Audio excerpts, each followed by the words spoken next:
नमस्कार दोस्तों, मैं सीताराम शर्मा, हिंदी एंड संस्कृत क्लासेज में आपका स्वागत है। आज हम समास में 5वां नंबर का समास प्रारंभ करेंगे, तो चलिए शुरू करते हैं।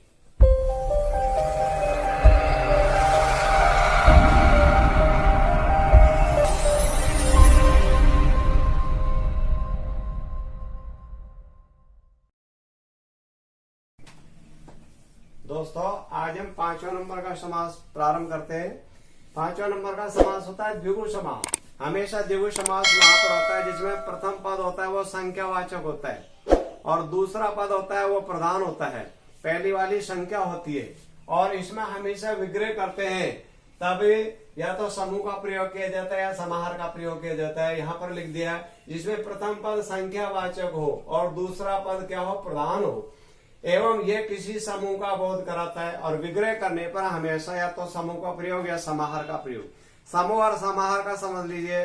समूह का प्रयोग हमेशा वहां किया जाता है जिन चीजों को हम एक एक करके काउंटिंग कर लेते हैं, वो होता है समूह। समाहार का प्रयोग वहां किया जाता है जिनको अपन काउंटिंग नहीं कर सकते, जो एक साथ मिश्रण हो जाती है, किसी चीज में मिल जाती है, वो होता है समाहार। जैसे आपके सामने पहले समूह का बता देते हैं, नवरत्न।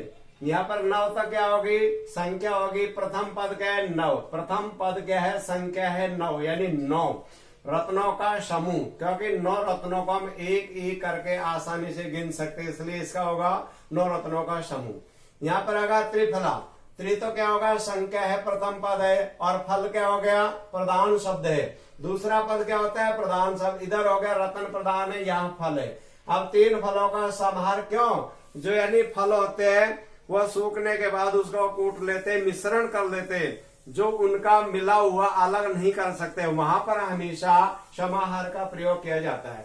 फिर आ गया सप्त ऋषि, यानी सप्त तो क्या होगा, प्रथम पद संख्या है, ऋषि क्या होगा, दूसरा पद प्रधान है। ऋषि के बारे में बताया गया है, भाई कितने ऋषि, 7 ऋषि है, तो इसलिए इनको काउंटिंग कर सकते हैं, गिन सकते हैं, इसलिए इसमें विग्रह करने पर किसका प्रयोग, समूह का। फिर आ जाता है त्रिवेणी, यानी 3 नदियों की जो धारा होती है उनको अपन गिन तो सकते हैं, लेकिन वो एक जगह मिल जाती है तो वो समाहार हो जाती है, फिर उनको गिनना बड़ा मुश्किल हो जाता है, गिन ही नहीं सकती।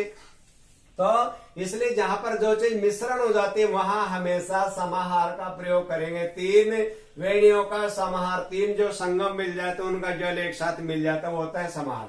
फिर आ जाता है शताब्दी, यानी शत हो गया, प्रथम पद संख्या आ गई। अब्द का अर्थ होता है वर्ष। वर्ष कितने, 100, तो यानी 100 वर्ष का क्या हो गया, समूह हो गया। फिर आ गया चौराहा, राह का अर्थ होता है रास्ता, और रास्ते कितने, 4 है। 4 तो क्या हो गया, संख्या पद रहा, यानी रास्ता। दूसरा पद क्या है, प्रधान है, तो 4 राहों का समाहार। जो 4 रास्ते एक जगह मिल जाते उनको अपन गिन नहीं सकते, ऊपर नीचे ऐसे। अब हमारा तो यानी यहाँ पर यह था द्विगु समास। फर्स्ट हमारा 6वां नंबर है द्वंद्व समास। द्वंद्व समास में क्या होता है, जिसमें दोनों पदों के मध्य या तो योजक चिन्ह होता है और विग्रह करने पर हमेशा और अथवा यह शब्द का प्रयोग किया जाता है। द्वंद्व समास में हमेशा दोनों पद प्रधान होते हैं। कौन से, दोनों ही पद प्रधान होते हैं। जितना पहले को अधिकार होता है उतना ही दूसरे वाले को अधिकार होता है। यहाँ जिसमें दोनों पद प्रधान हो और शब्दों के मध्य में या तो योजक चिन्ह, ऐसा होता है हिंदी में, योजक चिन्ह होगा, और विग्रह करने पर और लिख सकते, अथवा लिख सकते, या लिख सकते। आप ध्यान दीजिए, अथवा का प्रयोग, और का प्रयोग, या का प्रयोग कहाँ किया जाता है, और का प्रयोग वहां किया जाता है, या का प्रयोग वहां किया जाता है। दोनों चीज कंपल्सरी जरूरी हो, लेकिन अथवा का प्रयोग वहां किया जाता है जहां पर एक ही चीजों के बारे में बताई जाए वहां पर। जैसे लाभ हानि, तो इसका हम लाभ अथवा हानि होगा, क्योंकि इसमें और शब्द को प्रयोग नहीं करेंगे। परीक्षा में ऐसे पूछ लिया जाता है कि लाभ हानि का विग्रह होगा, वैसे में देते लाभ अथवा हानि, लाभ और हानि, तो लाभ और हानि वो बिल्कुल गलत है, क्योंकि व्यक्ति को या तो लाभ होता है अथवा हानि होती है। इसमें यह शब्द जोड़ सकते हैं अथवा शब्द जोड़ सकते हैं विग्रह करने में। और लाभ को जितना अधिकार उतना हानि को अधिकार, दोनों के दोनों पद बराबर के होते हैं। जितना पहले वाले को अधिकार उतना ही दूसरे को, तो दोनों पद इसमें प्रधान होता है। फिर अगर माता पिता, माता को उतना अधिकार जितना पिता को होता है। दोनों के बीच में योजक चिन्ह होगा, ये वाला योजक चिन्ह हो गया। इसमें क्या होगा, माता और पिता। इसमें आप या भी लगा सकते हैं अथवा भी लगा सकते हैं, और का प्रयोग तो होता ही है। फिर आ जाते हैं राधा कृष्णी, राधा और कृष्णी दोनों पदों का यानी प्रधानता है, पहले वाले को जितना अधिकार उतना ही दूसरे को। 25। अब ध्यान दीजिए दोस्तों, द्वंद्व समास में हमेशा यानी जो मैंने आपको अव्यय समास में भी बताया था, उन संख्याओं को छोड़ करके बाद बाकी जो संख्या होती है वो हमेशा द्वंद्व समास में आता है, द्विगु में नहीं आती है, ध्यान देना है। क्यों?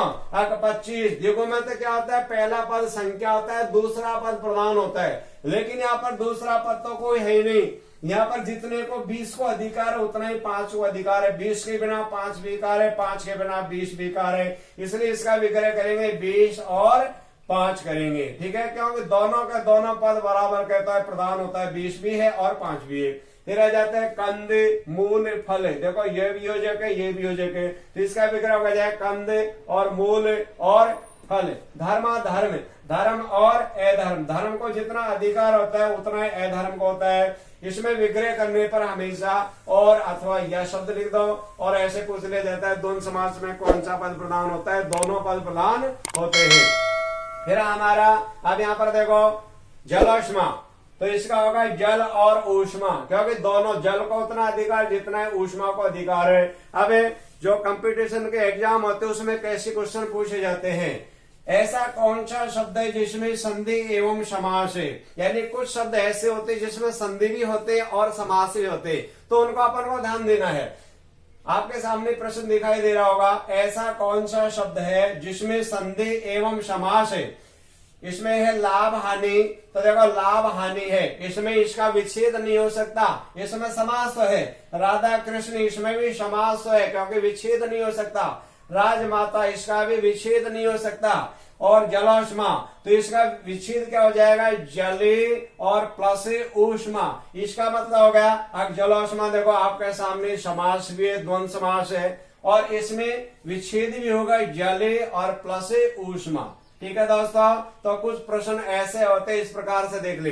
अब हम आपको अधिकतर जो प्रतियोगी परीक्षा में आए हुए हैं 10-15 साल तक लगातार आ रहे हैं कुछ पेपर में, वो आपको यहाँ पर प्रस्तुत कर रहे हैं, जो आपको स्क्रीन पे दिखाई दे रहे होंगे।